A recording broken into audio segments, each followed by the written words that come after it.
Guys, look at my orchid.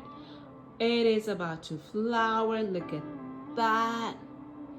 And the trick has been garlic at the bottom of the container. I water, and I'm telling you, in 2 weeks, your plant is gonna be looking like mine. I mean, this was a plant that was dead. It was, it's been a year since I've seen any activity on this flower going on. And here we have it. It has been just 2 weeks.